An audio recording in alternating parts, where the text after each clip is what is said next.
And a guest in studio with us in his third year with the Bills. Happy to have long snapper Reid Ferguson with us. Hello, Reid. Thanks for coming by. Hey, thanks for having me on. You mentioned to me coming in the last time you were on the show was Super Bowl. You talked to us at the Super Bowl in Atlanta back in February. That was fun. Right, Back on you signed a Radio new Row. deal, yeah. Yeah, no, it was good. Good to be back on. Yeah. How bad does it stink to practice outside on a day like today? Yeah, it's a little crappy, but fourth year here, you learn to love it. It's not your first trip, right? Yeah, you got it. How does the weather change your game, your approach to handling the football as much as you do? Most of it is just making sure that we have plenty of footballs able to use, because after you kick, 2 or 3, if you can get to 4, you keep it dry. But the ball is ruined, pretty waterlogged. So you just kind of have to keep a good rotation going with the operation. I know it happened a couple of times with me in my career, but have you ever had to hey, give me a new football when you get out there and get over it? Say, hey, you gotta get this ball out of here. Yeah, once that I can think of, it was last year in the Baltimore game, first game of the season, and it was rainstorm, just coming down all game for like 6 hours. So I had to switch out a ball once or twice. Will they always make the change for you? Usually they do, yeah, and especially when the weather's going to be bad for a game, the refs will come over pregame, say, hey, we'll keep the balls dry for you. Yeah. They're pretty friendly about it most of the time. So and plus, if they know too that if they spot the ball and it's raining, then there's a delay and you can't get over the ball. Now it keeps raining on it. That's when you have to get it changed. Hey, we waited too long now between plays, because they do keep a lot of dry footballs ready. Right. But between plays, you got to spot it, and then it sits there in the rain. Right, and then the refs got a towel with them, but in between offensive drives, team switching, that towel is going to be soaked by the third drive of the game. So with Bills long snapper Reid Ferguson, you're in your third year on the roster, right? 17, 18, and so far this year 19. But you did spend the 2016 year on the practice squad here while Garrison Sanborn was the snapper. What was that year like for you, and how did you handle that? What did you do? Yeah, so the main thing about that 16 year is it was great for my experience to kind of grow as a football player on the mental side of it. Really taking those 3 practices a week, plus post game stuff, watching film, with old coach Danny Crossman, but really just being able to focus on those 3 practices without having to worry about playing on Sunday, and focusing on getting better as a snapper myself, being able to do the scout punt team, give looks for the starter guys on punt return, and then on the flip side, getting some rapport with Colton, and Dan Carpenter was here on the field goal side of things, just kind of working in that operation, just staying ready in case anything happened. Coach Crossman's coming back with Miami Sunday. Did you have what was your relationship like with him, and what did you get from him? What did you learn from him? Yeah, Danny, he taught me a lot in my 3 years that I had with him. If he wasn't here, I don't think, that I would be here, because I think he played a big part in bringing me back on the practice squad for that season. But no, he taught me a lot about the ins and outs of special teams itself, because coming in from college, you don't have a wide it's very, very basic in college, with special teams. You've pretty much, the spread punt, you don't have the pro style punt, so that's a big difference. But no, he taught me a lot about ins and outs and kind of daily preparation on how to go about my business. How's your relationship? How much verbal feedback or conversation do you have with Steve during a game or that kind of thing? A lot. Steve Hauschka, I'm talking. You're right. We're always talking. I mean, after every kick, me and Corey Bojorquez and Steve, after a field goal, hey, how are the laces? And Steve will talk with Bojo. Hey, how was the hold? Laces fine, tilt, and everything. You missed the. Did you make sure you had the spot right on the corner of the hash, whatever it may be. But then on punts, hey, was it a hip? Did I hit you in the face? Did I hit you in the chest? Because Corey, depends on where we are on the field. He likes to catch it in different areas. So, just kind of double checking most of the time. Wait, those guys. Wait. You're telling me that he would rather, if you're on one hash, a long field goal, or the other hash and a short field goal, he wants the snap in a different place? More for punts. For punts. I got you. Yeah. So if we're close, if we're plus, kicking a plus 50 ball, he likes to kind of catch it up higher, so he can flip it right there and kick it. The end over end kick versus catching it on his hips, so he can just extend it out and kick the field ball. Gotcha. Yeah. Snapping for Hauschka, I would think, would be. I mean, Bills fans know this if they watch games. Hauschka is meticulous, and I mean he'll go out timeouts. He's out there just kind of looking at different spots on the field. I think he's a little insane. You kind of have to be. He's a little cray-cray. Yeah, you got that's part of the job, especially at this level. You have to fall in love with the everyday, monotony of the job, pretty much, but because you're practicing doing the same movements over and over again, and it's only so many. But is it wind with him? Is he out there looking? Yeah, at the wind, especially in our stadium where it sits down and the wind coming off the lake, it's always swirling and going in different directions, and we can be lined up for a field goal, going away from the tunnel on the 15-yard line, and it's blowing, left to right, but you back up 15 yards and you've got it straight coming from the right, bouncing off that side of the stadium. So I call him crazy, but here's the thing, and the reason kickers kind of look the way they do, strange, because he has to think about things nobody else cares about. That's right. Am I right? That's right. He's got to think about things that everybody's like, well, what are you doing? He's like, and he does stuff that looks a little peculiar because he's that meticulous in what he's doing. There are things out there that affect his job. That's right, and credit to him. He's doing all of those. All the different things he does on a game day and throughout the week and pregame, postgame, whatever it may be.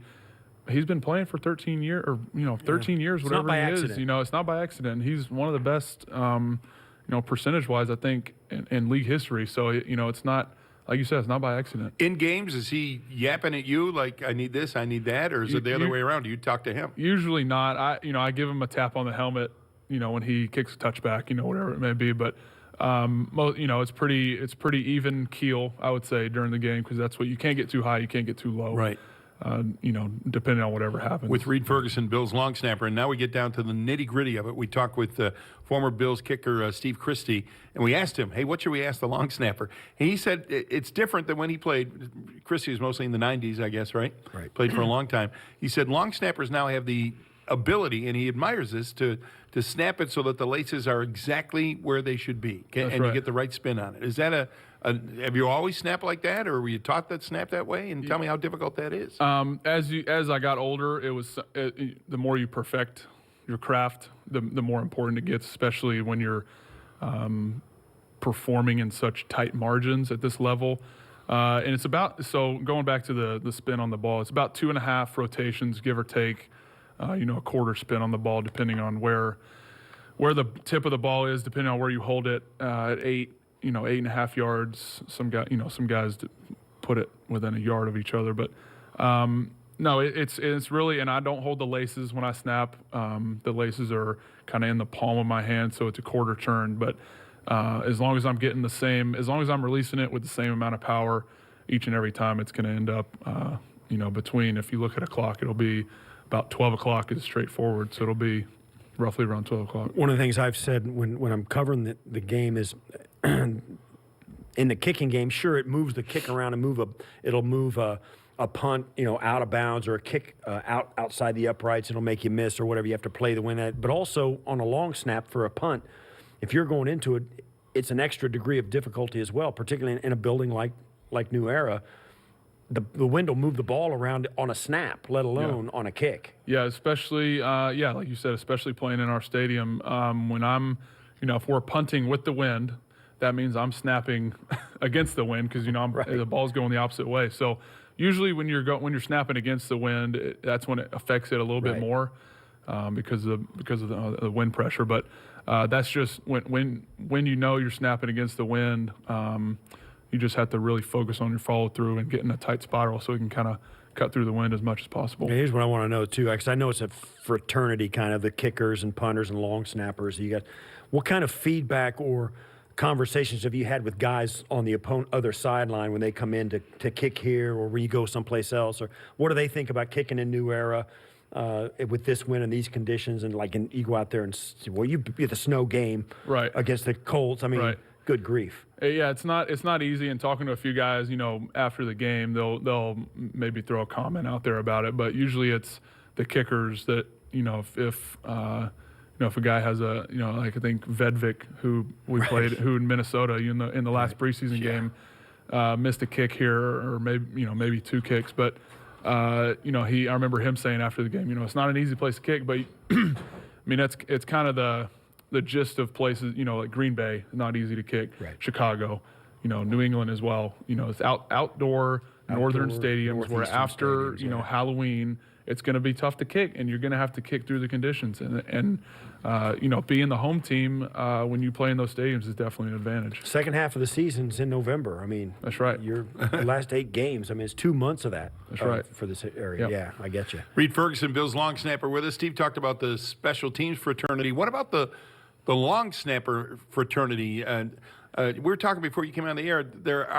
It's the one position where there's not a whole lot of turnover. You can make a nice long career for yourself if you're kind of a consistent, good long snapper. You see it all over the place, right? Yeah, that's right. A lot of good, a lot of long tenured snappers over the years. I guess maybe longest average career at a position. I would say, so. It's definitely up there. But yeah, if you're good and a team likes you, they're going to keep you around for a long time.